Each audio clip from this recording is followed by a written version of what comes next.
আচ্ছা, মাশাআল্লাহ আমাদের রেকর্ডিং অন হয়ে গেল। আমরা তাহলে বোধহয় আলোচনার দিকে যাই। সো আজকে আমরা হলো আচ্ছা প্রথমত একটু বলি আমরা এখানে যদিও বারটা আমাদের আ শুক্রবার আমরা এটা একটু চেঞ্জ করে বোধহয় দিতে পারি।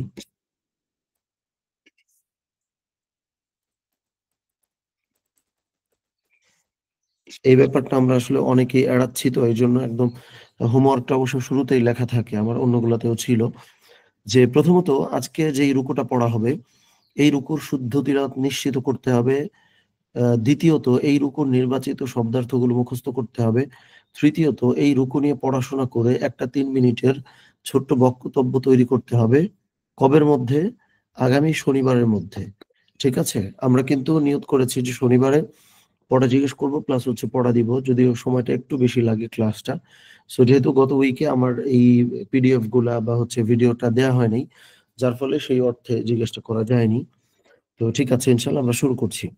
আমরা আজকে হলো আলোচনা করব বা অনুবাদ নিয়ে চর্চা করব সূরা বাকারার ৩ নম্বর রুকু অর্থাৎ আয়াত হচ্ছে ২১ থেকে ২৯।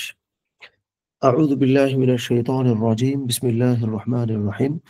২১ নম্বর আয়াতে আল্লাহ সুবহানাহু ওয়া তাআলা বলছেন, তার আগে আমরা যদি একটু ব্যাকগ্রাউন্ডটা বুঝি যে সূরা বাকারার ১ থেকে ৭ নম্বর আয়াতে আল্লাহ সুবহানাহু ওয়া তাআলা মুমিনদের কথা বলেছেন, কাফিরদের কথা বলেছেন। এরপরে আল্লাহ সুবহানাহু ওয়া তাআলা ৮ থেকে ২০ নম্বর আয়াত পর্যন্ত আল্লাহ সুবহানাহু ওয়া তাআলা মুনাফিকদের বৈশিষ্ট্য নিয়ে কথা বলেছেন। অর্থাৎ মানব জাতির মধ্যে আপনি দেখবেন লক্ষ্য করে যে পৃথিবীর সমস্ত মানুষই মোটা দাগে এই ৩ টা কাতারের যেকোনো একটার মধ্যে আসলে পড়ে। যেমন দেখেন আমি যদি ধরেন আমি আমার ইউনিভার্সিটির কথাই বলি যে আমার ইউনিভার্সিটিতে আমি এরকম অনেক শিক্ষক চিনি, ইভেন ছাত্র-ছাত্রীদেরকেও চিনি, স্টুডেন্ট যারা হচ্ছে অ্যাগনস্টিক। মানে হচ্ছে তারা সিউর না আরকি। সিউর না বলতে হচ্ছে যে সংশয়বাদী।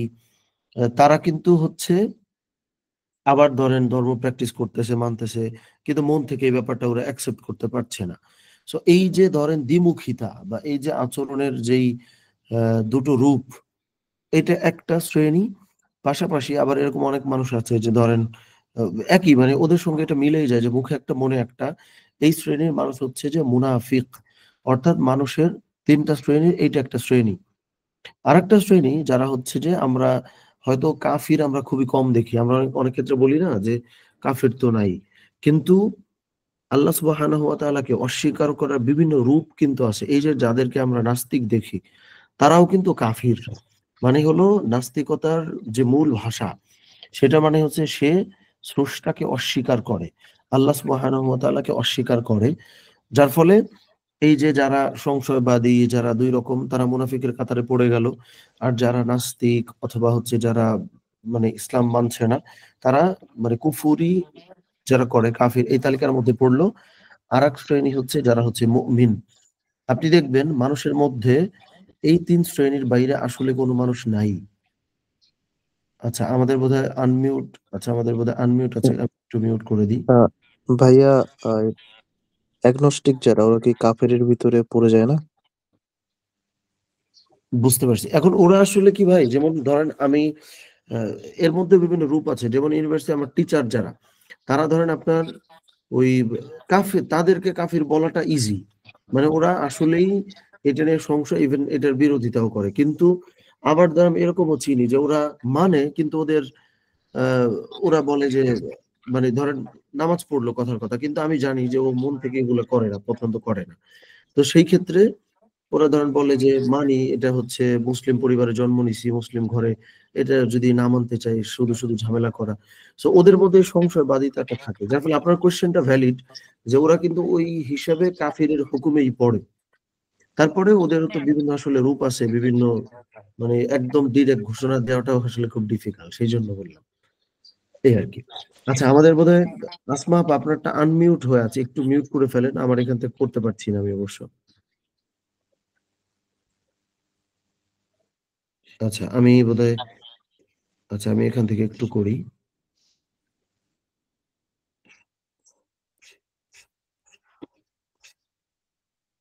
আচ্ছা, এখন ঠিক আছে বোধহয়। আচ্ছা, যাক আমরা বোধহয় আগাতে পারি। তাহলে এই ৩ শ্রেণীর মানুষই আসলে পৃথিবীতে এক্সিস্ট করে। এইটা আল্লাহ সুবহানাহু ওয়া তাআলা সূরা বাকারার ১ থেকে ২০ নম্বর আয়াত পর্যন্ত বললেন। এরপরে আল্লাহ সুবহানাহু ওয়া তাআলা একটু আগে আমি যেটা বললাম, কমন একটা গ্রাউন্ড থেকে আলোচনাটা করছেন, আমাদেরকে জানাচ্ছেন যে সবই মানুষের ৩ টা মানে প্রকার জানায় দিলাম। এবার ২১ থেকে ২৯ নম্বর আয়াত পর্যন্ত আমি যেটা বললাম, এইটার আলোকে তোমরা আ সিদ্ধান্ত নাও যে আসলে তোমরা কোন কাতারে ঢুকবা। এরকম অবস্থানের কথা আল্লাহ সুবহানাহু ওয়া তাআলা এখন জানাতে চলেছেন আমাদেরকে। আউযু বিল্লাহি মিনাশ শাইতানির রাজীম। বিসমিল্লাহির রহমানির রহিম। ইয়া আইয়ুহান নাসু উবুদু রাব্বাকুমুল্লাযী খালাকাকুম ওয়াল্লাযীনা মিন ক্বাবলিকুম লাআল্লাকুম তাত্তাকুন। ইয়া আইয়ুহান নাসু, ওহে মানুষেরা। আপনি লক্ষ্য করেন আল্লাহ সুবহানাহু ওয়া তাআলা এখানে কিন্তু মুমিনদেরকে ডাকেন নাই। ওই যে একটু আগে যেটা বললাম যে ৩ টা শ্রেণী আল্লাহ সুবহানাহু ওয়া তাআলা ১ম এ বলছেন। এরপরে গোটা মানব জাতিকে আল্লাহ সুবহানাহু ওয়া তাআলা একটা অবস্থানে থেকে ডাকছেন যে, ইয়া আইয়ুহান নাসু, ওহে মানুষেরা, উ'বুদু রাব্বাকুমুল্লাযী, তোমরা ওই আল্লাহ সুবহানাহু ওয়া তাআলার, ওই আল্লাহর ইবাদত করো, খালাকাকুম, যিনি তোমাদেরকে সৃষ্টি করেছেন। আপনি এই যে শব্দার্থগুলো একটু মাথায় আওড়ানোর ট্রাই করেন। ওয়াল্লাযীনা, এবং তাদেরকেও, মিন ক্বাবলিকুম, যারা তোমাদের পূর্বে ছিল, তোমাদেরকে এবং তোমাদের পূর্বে যারা ছিল তাদের হচ্ছে সৃষ্টি করেছেন যিনি, তার ইবাদত করো, সেই রবের ইবাদত তোমরা করো। লাআল্লাকুম তাত্তাকুন, যেন তোমরা তাকওয়া অবলম্বন করতে পারো, যেন তোমরা আল্লাহ সচেতন হতে পারো।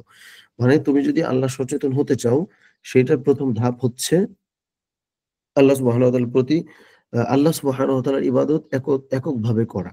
এখন তার মানে হলো ওই যে আল্লাহ সুবহানাহু ওয়া তাআলা ৩ টা শ্রেণী বলেছেন। আল্লাহ সুবহানাহু ওয়া তাআলার নির্দেশনা হলো, আদেশ হলো আমরা ওই ১ম শ্রেণীতে যেন পড়ি। এইটা আস্তে, আস্তে আমরা আরো আগাইতে থাকি। তাইলে বাকি বিষয়গুলো চলে আসবে ইনশাআল্লাহ। এরপরে আল্লাহ সুবহানাহু ওয়া তাআলা আবারও বললেন, আবারও আমাদেরকে এই যুক্তিটাও উপস্থাপন করলেন যে আল্লাযী, যিনি জাআলা লাকুমুল আরদা, যিনি পৃথিবীকে তোমাদের জন্য বানিয়েছেন, ফিরাশান, বিছানার মতো করে, ওয়াস সামাআ, এবং আকাশকে যিনি তৈরি করেছেন, বিনাআন, ভিত্তি স্বরূপ, বা হচ্ছে এটাকে তো আসলে ভিত্তি বলা যায় না। এটাকে হচ্ছে আ ছাদ বলা যায়, ছাদ। বিনাআন হচ্ছে ছাদ, সিলিং যেটা, ওরকম। আল্লাহ সুবহানাহু ওয়া তাআলা আকাশকে ছাদ বানালেন।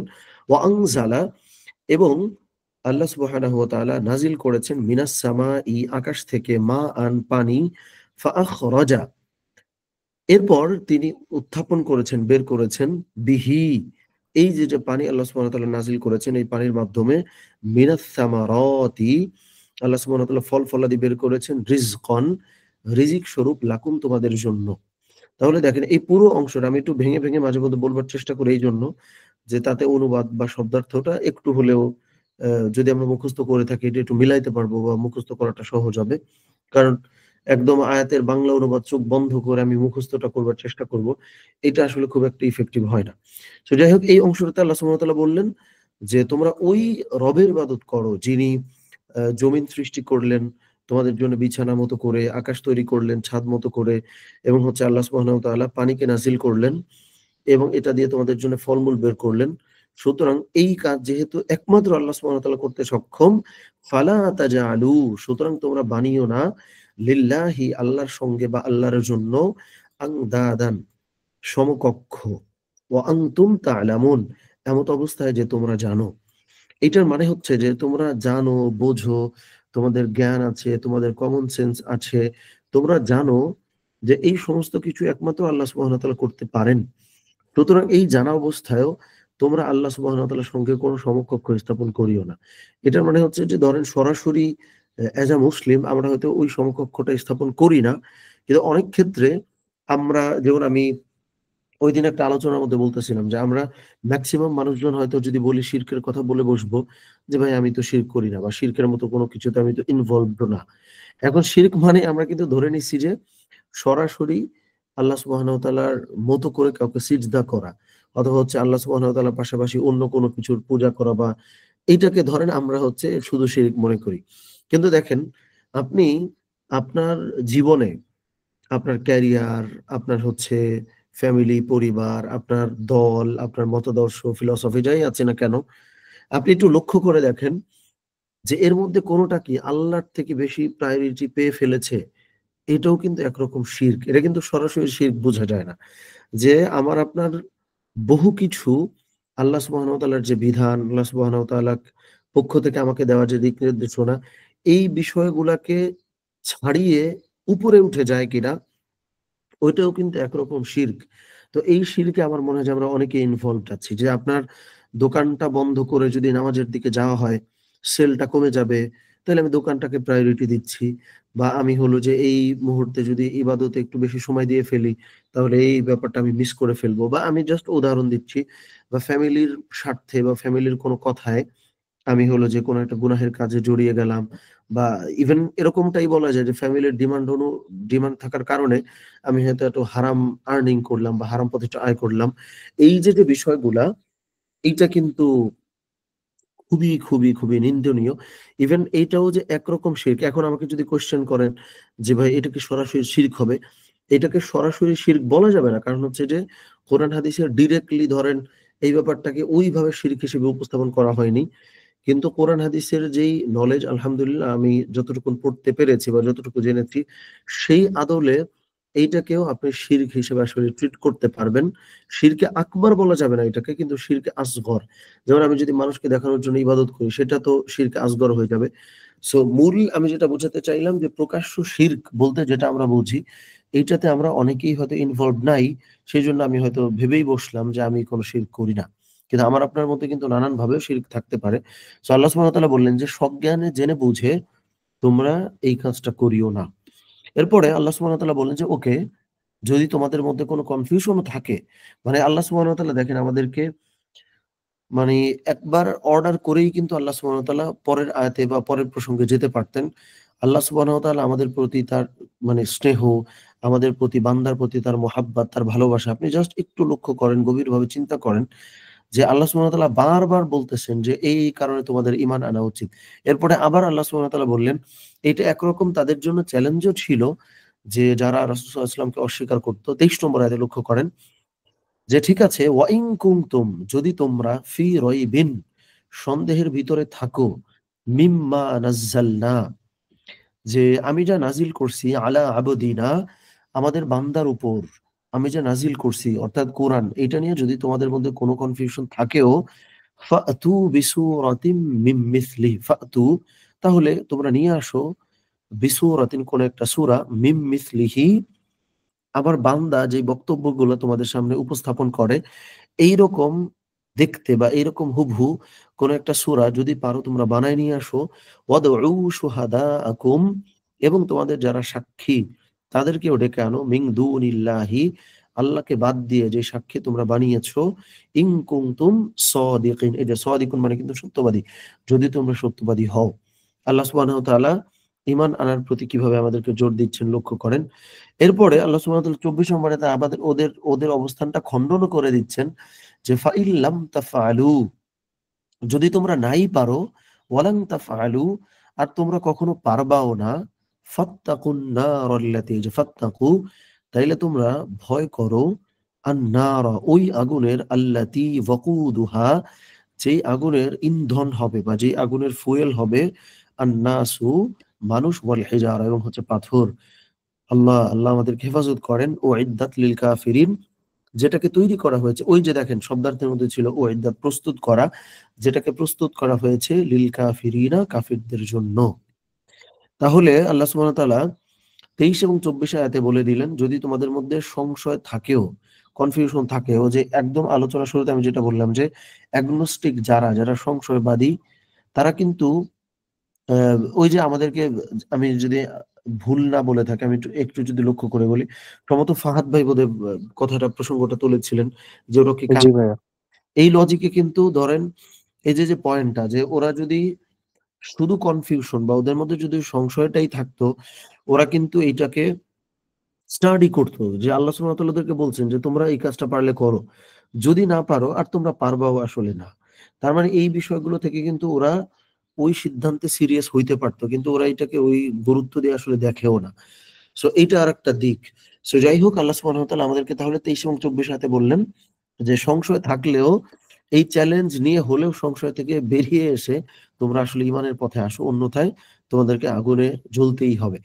এরপরে আল্লাহ সুবহানাহু ওয়া তাআলা ওই যে আমরা বললাম যে এখানে কমন একটা জায়গা থেকে আল্লাহ সুবহানাহু ওয়া তাআলা আমাদেরকে আলোচনাটা উপস্থাপন করেছেন। এরপরে মুমিনদের সম্পর্কে আল্লাহ সুবহানাহু ওয়া তাআলা বলেন যে আমি ২১, ২২, ২৩, ২৪ এই ৪ টা আয়াতে আল্লাহ সুবহানাহু ওয়া তাআলা যা জানালেন, এখন এইটার উপর ভিত্তি করে যারা ঈমানটা আনবে তাদের জন্য আল্লাহ সুবহানাহু ওয়া তাআলা বলছেন যে ওয়াবাশশিরিল্লাযীনা আমানু ওয়া আমিলুস সলিহাতি, যারা এই আমার কথা শুনে যারা ঈমান আনলো ওয়া আমিলুস সলিহাতি ভালো কাজ করলো। ভালো কাজ বলতে আসলে কি বোঝায়? এই আমলে সলে এটা একটু ব্যাখ্যাটা আমি একটু বলে দেই। এটা নিয়ে আমরা অনেকে ভুল বুঝি। যে আমরা হলো আমলে সলে বলতে আমরা বলি যে নেক কাজ বা আমরা বলি সৎ কাজ। এই যে ব্যাখ্যাটা আমরা করি এটা আসলে খুব একটা সঠিক ব্যাখ্যা না। কারণ আমলে সলে নেক কাজ বা সৎ কাজ আসলে কি? এইজন্য এইটার যে প্রপার অর্থটা আমি সাধারণত বলি সেটা হচ্ছে যে আমলে সলে মানে হলো যথাযথ কাজ। ঠিক আছে? আমলে সলে মানে হচ্ছে যথাযথ কাজ। তার মানে যেইখানে যেই কাজ যখন করবার কথা ওইখানে তখন ওই কাজ ওইভাবে করাটাই হচ্ছে আমলে সলেহ। সেজন্য আপনি যখন অফিসে কাজ করতেছেন তখন ইবাদত করাটা কিন্তু আমলে সলেহ না। তখন অফিসের কাজটা হক আদায় করে করাটাই আমলে সলেহ। আবার আপনি যখন ফ্যামিলির মধ্যে আছেন তখন একদম মন থেকে ফ্যামিলির সঙ্গে সময় দেওয়াটাই হচ্ছে আমলে সলেহ। তখন অফিসের কাজ করাটা আমলে সলেহ না। আপনি যখন মসজিদে আছেন, তখন অফিসের কাজ করাটা কিন্তু আমলে সলেহ না। তখন ইবাদতটা আমলে সলেহ। হ্যাঁ, আমাদের ধ্যানে, জ্ঞানে, মনে আমরা তো নিঃসন্দেহে সবসময় দিনের পথে, দিনের ফিকিরে, জিকিরে থাকবো। কিন্তু এইটার মানে কখনোই আমরা এইটা মনে করব না যে দুনিয়ার কোনো একটা কাজ আমাকে অ্যাসাইন করা হইছে বা আমাকে করতে বলা হইছে। এটা আমি খুব একটা সিরিয়াসলি করব না কাজটা। এটা কোন রকম শেষ করে আমি ইবাদত বন্দেগীতে চলে যাব না। ওই কাজটা ভালো করে শেষ করাটাও একটা ইবাদত। এইটাও কিন্তু আমলে সলেহের ব্যাখ্যা। সো এটা এই প্রসঙ্গে আমার একটু মাথায় আসলে বলে রাখলাম। তো আল্লাহ সুবহানাহু ওয়া তাআলা বললেন যারা এইরকম তাদের জন্য সুসংবাদ দাও যে আন্না লাহুম জান্নাতিন তাজরি মিন তাহতিহাল আনহার, যে তাদের জন্য তাদের জন্য জান্নাত বা বাগানসমূহ রয়েছে যেই বাগানের তলদেশ দিয়ে নহরসমূহ প্রবাহিত হয়। কুল্লামা রুজিকু মিনহা মিন থামারাতির রিজকা, কুল্লামা রুজিকু মিনহা মিন থামারাতির রিজকা, যখনই তাদেরকে সেখান থেকে কোনো ফলমূল রিজিক দেয়া হয়, ক্বালু তারা বলে হাযাল্লাযী রুজিকনা মিন ক্বাবল, এটা তো ঐরকম রিজিক যেটা পূর্বেও আমাদেরকে দেয়া হয়েছিল। ওয়া উতু বিহি মুতাশাবিহা, এবং তাদেরকে সেইটার সদৃশ্য সেইটার সদৃশ ফল দেয়া হয়েছিল।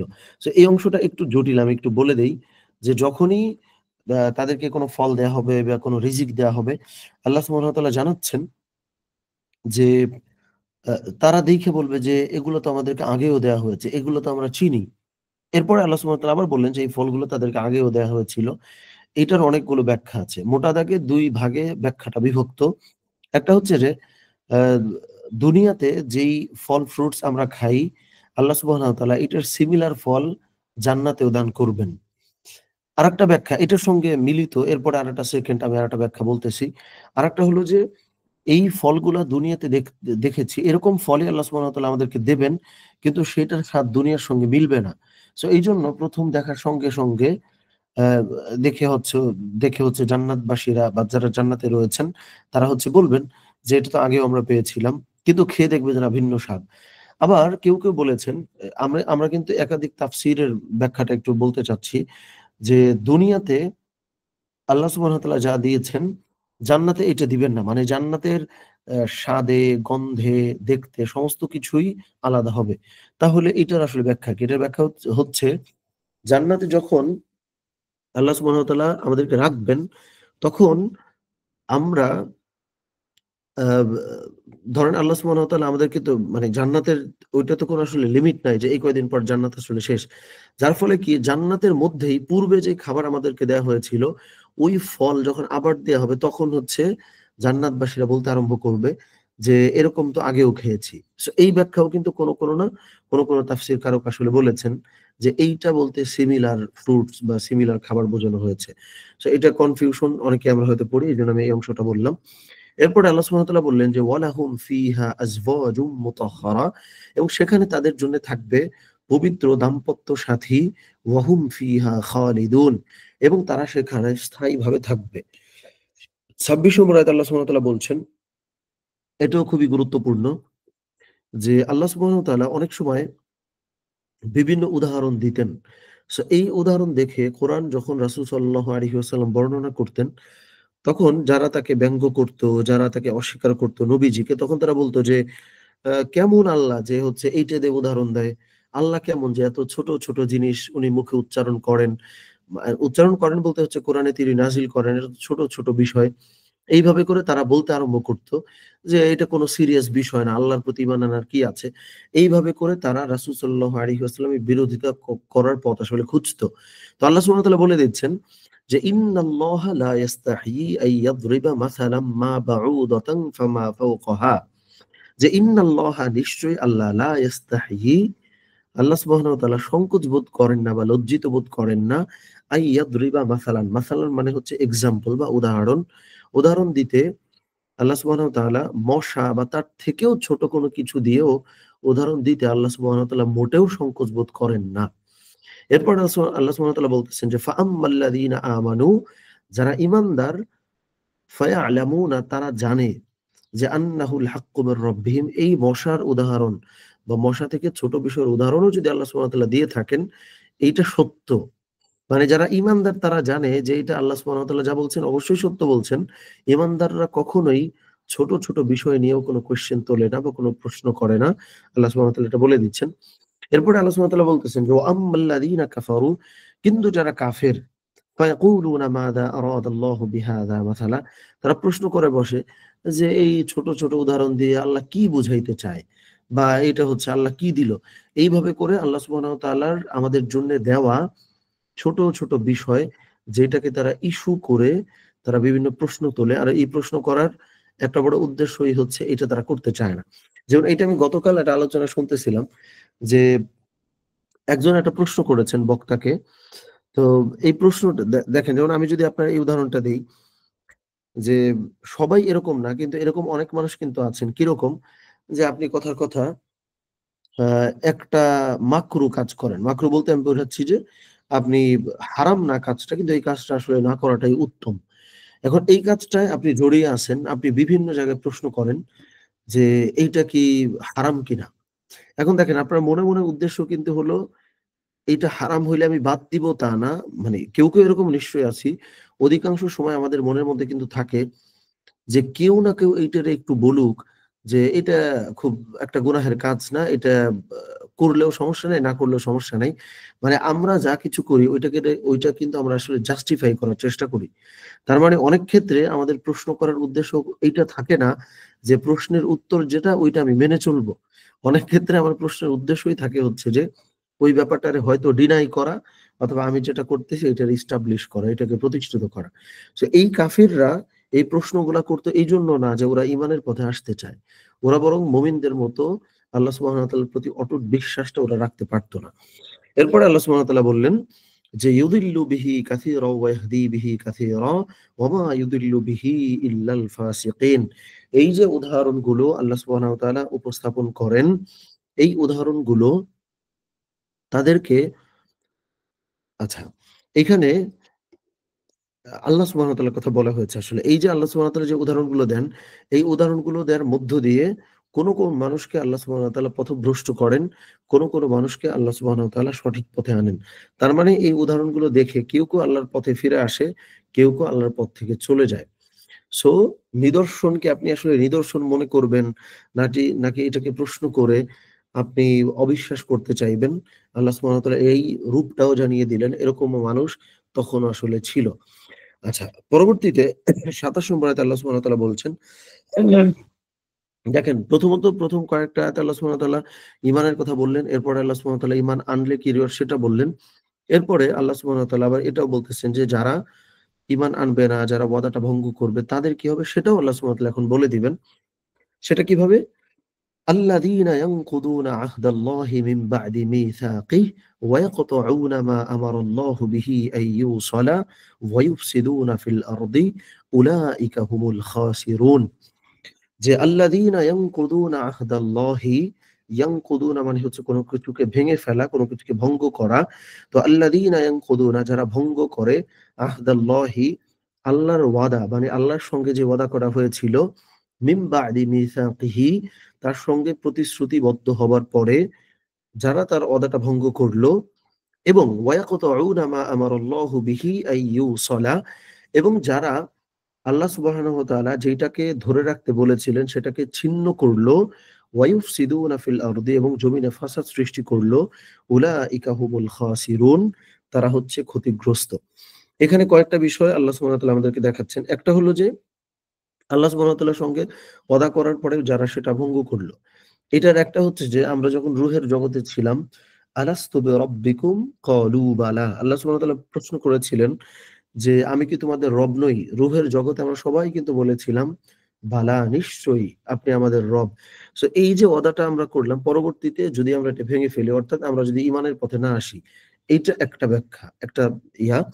দ্বিতীয় আরেকটা ব্যাখ্যা হচ্ছে যে, আপনি ঈমান আনলেন, এই যে আপনি পৃথিবীতে আসবার পরে, একটা তো রূহের জগতে, আরেকটা হচ্ছে আপনি পৃথিবীতে আসছেন। আসার পরে আপনি ওয়াদা করলেন ঈমানের পথে চলবেন। এই ওয়াদাটা করার পরেও, মানে হচ্ছে আপনি মুসলিম হয়েছেন অথবা ইসলামের পথেই আপনি জন্মগ্রহণ করলেন। সো এই যে একটা ওয়াদা আল্লাহ সুবহানাহু ওয়া তাআলার সঙ্গে আপনার করা হয়ে গেল যে আপনি শিরক করবেন না, হকগুলো আদায় করবেন। এরপরে যারা সেটাকে ভঙ্গ করে, এটা একটা। ২ নম্বর আরেকটা হলো ওয়ায়াকতাউনা মা আমারাল্লাহু বিহি আইয়ুসালা। আরেকটা হচ্ছে যে আল্লাহ সুবহানাহু ওয়া তাআলা যা কিছুকে ধরে রাখতে বলেছিলেন সেগুলাকে যারা হচ্ছে ছিন্ন করে। যেমন আত্মীয়তার সম্পর্ক ছিন্ন করার ব্যাপারটা চলে আসে। তারপরে হচ্ছে ওয়াদা করলে সেটাকে আপনি রক্ষা করবেন। সো যেই বিষয়গুলো আল্লাহ সুবহানাহু ওয়া তাআলা আপনাকে আ স্ট্রংলি মেনে চলতে বলেছেন, সেটাকে আপনি মেনে চলতে পারলেন না বা মেনে চললেন না। সেটাকে আপনি ভঙ্গ করলেন। ২ নম্বর পাপ আপনি করলেন। ওয়ায়ুফসিদুনা ফিল আরদি, ৩ নম্বর পাপ বা অপরাধ হচ্ছে যারা জমিনে হচ্ছে অন্যায়, অবিচার, বিশৃঙ্খলা সৃষ্টি করে। সেটা আপনি যেই নামেই করেন না কেন, যেই ফরমেটেই করেন না কেন, আপনার মধ্য দিয়ে যদি কোনো অশান্তি, কোনো আনরেস্ট তৈরি হয়, ওইটাই হচ্ছে ফাসাদ। এখন এইটার অনেকগুলো প্রসঙ্গ, অনেকগুলো কথা আসতে পারে। জাস্ট আমি একটা পয়েন্ট একটু তুলে আনি বা উপস্থাপন করি যে, যেকোনো আনরেস্ট মানেই কি আসলে সেটা খারাপ কিনা? বিষয়টা হলো যে বৃহত্তম কল্যাণের স্বার্থে যখন কোনো আনরেস্ট আসলে কখনো জন্ম নেয় বা কখনো তৈরি হয়, ওইটা কিন্তু আনরেস্ট আসলে না। যেমন আমি যদি আমাদের বাংলাদেশেই ৫ই অগাস্টে অনেক সিগনিফিক্যান্ট, খুবই গুরুত্বপূর্ণ একটা ঘটনা ঘটলো, একটা অভ্যুত্থান হলো। এই জিনিসও আপনি যখন ১ম আরম্ভ হইছে, ওইটাকে কিন্তু একরকম মানে একরকম আনরেস্ট, মানে প্রকাশ্য আনরেস্ট, যে হচ্ছে মানুষজন চলতে পারছে না। তো ওইটা পজিটিভ আনরেস্ট, কারণ ওইটার এগেইনস্ট এ আমরা অনেক বড় একটা কিছু অ্যাচিভ করতে পারলাম। এখন আপনি যেইটাকে আনরেস্ট মনে করে জাস্টিফাই করতে যান, ওইটার ব্যাপারটা আসলে কি? ওইটা কি আসলেই কোনো অশান্তি তৈরি করে? নাকি এইটার বিনিময়ে কোনো প্রশান্তি আসে? সো এইটা আমি কেন বলতেছি? এটা আমরা অনেক ক্ষেত্রে হয়তো এই প্রশ্ন আমাদের মাথায় আসে, অনেক কোয়েশ্চেন আসে। এটা আমি একটু বললাম, এইটা নিয়ে আমরা একটু যেন চিন্তা করি। সো আমাদের চিন্তার একটা খোরাক হিসেবে আমি জাস্ট এই পয়েন্টটা বলছি। সো এটা আমরা খুব গভীরে না যাই। ওকে। তো এই কাজগুলা যারা আসলে করবে, আল্লাহ সুবহানাহু ওয়া তাআলা বলতেছেন যে উলাইকা হুমুল খাসিরুন, তারা হলো প্রকৃত ক্ষতিগ্রস্ত। এরপরে আল্লাহ সুবহানাহু ওয়া তাআলা দেখেন এন্ড করছেন কি বলে? সমস্ত কিছু কিন্তু এর মধ্যে চলে আসছে। একটা হলো যে আমাদেরকে আল্লাহ সুবহানাহু ওয়া তাআলা জানালেন যে ঈমানের পথে থাকতে হবে। এরপরে বললেন যারা ঈমানের পথে আছে তাদেরকেই রিওয়ার্ড দেয়া হবে। এরপরে আল্লাহ সুবহানাহু ওয়া তাআলা বললেন যে যারা ঈমানের পথে নাই তারা ক্ষতিগ্রস্ত। সর্বশেষ দুটো আয়াতে আল্লাহ সুবহানাহু ওয়া তাআলা জানাবেন যে তোমরা, মানে আমাদেরকে একটা প্রশ্ন করে আল্লাহ সুবহানাহু ওয়া তাআলা রুকুটা শেষ করবেন। কিভাবে দেখেন? যে কাইফা তাকফুরুনা বিল্লাহি ওয়া কুনতুম আমওয়াতান ফাআহইয়াকুম, যে তোমরা কিভাবে কুফর করো? তোমরা কিভাবে অস্বীকার করো? ওয়া কুনতুম আমওয়াতান, তোমরা তো মৃত ছিলা, তোমরা তো নির্জীব ছিলা, ফাআহইয়াকুম, তিনি তোমাদেরকে জীবন দান করছেন, সুম্মা ইউমীতুকুম, এরপরে তোমাদেরকে মৃত্যু দান করবেন, সুম্মা ইহয়িকুম, এরপরে আবার তোমাদেরকে পুনরায় জীবন দান করবেন, সুম্মা ইলাইহি তুরজাউন, এরপরে এরপরে তোমরা তার কাছেই ফিরে যাবা, তোমাদেরকে তার কাছেই ফেরানো হবে। এরপরে হুয়াল্লাযী খালাকা লাকুম মা ফিল আরদি জামিআ, আল্লাহ সুবহানাহু ওয়া তাআলা তিনি তোমাদের জন্য সমস্ত কিছু তৈরি করেছেন পৃথিবীর। সুম্মাস্তাওয়া ইলাস সামাই ফাসাওয়াহুন্না সাবআ সামাওয়াত। আল্লাহ সুবহানাহু ওয়া তাআলা পৃথিবী তৈরি করে তারপরে তিনি আকাশের দিকে মনোসংযোগ করেছেন। এরপরে ৭ আকাশ আল্লাহ সুবহানাহু ওয়া তাআলা তৈরি করেছেন। ওয়া হুয়া বিকুল্লি শাইইন আলিম, এবং তিনি সমস্ত কিছু সম্পর্কে বিস্তৃত জ্ঞান সম্পন্ন। সুবহানাল্লাহ। দেখেন, এটা আমি সূরা ফাতিহা নিয়ে মানে আমরা যেদিন আলোচনা করেছিলাম, আমরা অন্যান্য ক্লাসে হয়তো আলোচনা হয়েছে, বা আমি সাধারণত একটা বিষয় বলতেই চাই বা অনেক সময় আমি বলি যে, যেকোনো সূরা বা যেকোনো রুকু আল্লাহ সুবহানাহু ওয়া তাআলা দেখেন কি সুন্দর করে মানে এমন একটা ফরমেটে উপস্থাপন করেন, যেইটা আপনি আপনার ব্যক্তি জীবনে কিন্তু এপ্লাই করতে পারবেন। যেমন দেখেন, মানে আমি বলতেছি যে কথাবার্তার ক্ষেত্রে এই জিনিসটা কিন্তু প্রযোজ্য। দেখেন আল্লাহ সুবহানাহু ওয়া তাআলা ১ম এ মানে একদম শুরুর অংশটা যদি দেখেন, আল্লাহ সুবহানাহু ওয়া তাআলা আমাদেরকে ডাকলেন, সম্বোধন করে বললেন, যেই ধরনের কথা আল্লাহ সুবহানাহু ওয়া তাআলা শুরুতে বললেন যে, "তোমরা এই পথে থাকো।" এটা হলো শুরু। এরপরে মাঝখানে আল্লাহ সুবহানাহু ওয়া তাআলা এই কথা মানলে কি হবে, না মানলে কি হবে জানালেন। এরপরে আল্লাহ সুবহানাহু ওয়া তাআলা আবার এন্ড করলেন। ওই যে ১ম এ যেটা আল্লাহ সুবহানাহু ওয়া তাআলা বলেছিলেন, সেইটা বলে যে, "তোমরা এর পরেও যদি ঈমানই না আনো, সবই তো আমি বানাইছি তোমাদের জন্য।" একদম ১ম এ কিন্তু ঈমান আনার কথাই বলা হয়েছিল। তো এটা কিন্তু একরকম কল টু অ্যাকশন। মানে আমি হলো দুনিয়ার জীবনের সঙ্গে একটু মেলানোর চেষ্টাটা করছি যে, আমরাও কথাবার্তার ক্ষেত্রে কিন্তু এই ফরমেটে যদি কথাবার্তা বলি, এটা কিন্তু খুবই ভালো একটা দিক। সো কোরআনকে তো আপনি মানে কোরআন হচ্ছে একটা আধার, মানে সমস্ত কিছুর আধার। সেটা আপনি সাহিত্য বলেন, আপনি হচ্ছে আ অর্থনীতি বলেন, সমাজনীতি বলেন, যাই বলেন না কেন, কোরআনকে আপনি যেই লেন্সে দেখতে আরম্ভ করবেন, সত্যি কোরআনের মধ্যে আপনি ওইটাই খুঁজে পাবেন। সো এইটা জাস্ট একটু আলোচনার থ্রুতে আমার আসলো তাই একটু শেয়ার করা। তো তাহলে আমরা আজকে মূলত সূরা বাকারা আমরা আ এখনই মোটামুটি শেষ করে দিব। আজকে সেই অর্থে আমি কোন প্রশ্ন আসলে নিবও না। যেহেতু আমরা যদি একটুখানি সময় পাই ০.৫ ঘন্টা ১ ঘন্টা একটু রেস্ট করার যদি সুযোগ আমরা করব। যেহেতু মাহে রমাদান। সো সময়টা অনেকের জন্য খুবই জটিল। আ আমি একবার চিন্তা করছি যে আমাদের অন্যান্য ক্লাসগুলো রাতে বা হচ্ছে সময়টা বের করা টাফ হয়ে যায় আসলে। তো যাই হোক, আমরা তাহলে হচ্ছে সূরা বাকারার ৩ নম্বর রুকু নিয়ে আজকে আলোচনা হলো। ৩ নম্বর রুকু তথা ২১ থেকে ২৯ নম্বর আয়াত পর্যন্ত। এই রুকুর যে ১৫ টা শব্দার্থ আছে এটা আমরা অবশ্যই বাসায় মুখস্থ করব। এবং হচ্ছে যে এই রুকুর যেই হলো আয়াতগুলো আছে সেটার শুদ্ধ তিলাওয়াতটাও আমরা নিশ্চিত করব, বাসায় পড়ব। ৩ নম্বরটা হচ্ছে এইটার যে বক্তব্যটা দেওয়ার কথা সেই বক্তব্যটা আমরা দিব। সো আমি হোমওয়ার্কটা একটু রিড আউট করি। প্রথমত এই রুকুর শুদ্ধ তিলাওয়াত নিশ্চিত করতে হবে। দ্বিতীয়ত এই রুকুর নির্বাচিত শব্দার্থগুলো মুখস্থ করতে হবে। তৃতীয়ত এই রুকু নিয়ে পড়াশোনা করে একটা ৩ মিনিটের ছোট্ট বক্তব্য তৈরি করতে হবে আগামী শনিবারের মধ্যে। সেইটা আমি আপনাদের কাছে শুনবো। সো এরই মধ্যে আমি এইটার যে রেকর্ডিংটা এইটা প্লাস হচ্ছে পিডিএফটা এই ২ টা আমি আমাদের টেলিগ্রাম গ্রুপে দিয়ে রাখবো, অসুবিধা নাই। সো টেলিগ্রামে আসলে কোনো ফাইল হারায় না। এটা আমার অনেক দিনের অভিজ্ঞতা। WhatsApp এ আসলে ব্যাকআপ নিলেও হারায়া যায়। সো এই কারণেই মূলত আমরা এই যে যেহেতু কোরআন ক্লাসটা অনেকদিন ধরে চলবার মতো, এই কারণে আমরা এইটার জন্য টেলিগ্রামটা আসলে পছন্দ করছি। তারপরেও যদি আমি এখনো WhatsApp এ লিংক দিচ্ছি, কারণ অনেকে হয়তো টেলিগ্রাম আমরা এখনো যাই নাই। সো এই চেষ্টাটা আমরা করব। সো ঠিক আছে। আল্লাহ সুবহানাহু ওয়া তাআলা আমাদেরকে মাহে রমাদানের পূর্ণ বারাকা পাওয়ার তৌফিক দান করেন এবং মাহে রমাদানের আপনি যদি বলেন একটা মানে অনেকগুলো কারণের আপনি একটা কারণ যদি বেছে নিতে চান, যেই কারণে রমাদান এত দামি, ওই একটা কারণই হলো কোরআন। শাহরু রমাদান আল্লাযী উনজিলা ফীহিল কোরআন। সুতরাং আমরা এতক্ষণ আলহামদুলিল্লাহ কোরআনের সঙ্গে ছিলাম। মাহে রমাদানে কোরআনের সঙ্গে সময় দেওয়াটা আমরা বাড়িয়ে দেব। এটা আমাদের লং রানে আমাদের সুদূর প্রসারী আল আমাদের বারাকা এবং হচ্ছে যে জীবনের কল্যাণের জন্য আমরা এটার রিটার্ন ইনশাআল্লাহ পাবো। তো আল্লাহ সুবহানাহু ওয়া তাআলা আমাদের সকলকে কোরআনের সঙ্গে জুড়ে থাকবার, লেগে থাকবার তৌফিক দান করেন। তারপরেও বাকি ক্লাস সংক্রান্ত কোনো আপডেট যদি দেওয়ার থাকে আমি তো গ্রুপে জানাবোই। এর বাইরে কোনো কোয়েশ্চেন বা কোনো কথা থাকলে সেটাও আমাকে WhatsApp এ জিজ্ঞেস করিয়েন। আমি ক্লাসটাতে খুব একটা আর আমরা বোধহয় লম্বা না করাটা উত্তম। ঠিক আছে? আল্লাহ সুবহানাহু ওয়া তাআলা আমাদের সকলকে কোরআনের সঙ্গে রাখেন। রমাদানের রমাদানে কোরআনের সঙ্গে আমাদের ঘনিষ্ঠ সম্পর্ক তৈরি করবার তৌফিক আল্লাহ সুবহানাহু ওয়া তাআলা আমাদেরকে দান করেন। আমিন। আসসালামু আলাইকুম ওয়া রাহমাতুল্লাহি ওয়া বারাকাতুহু।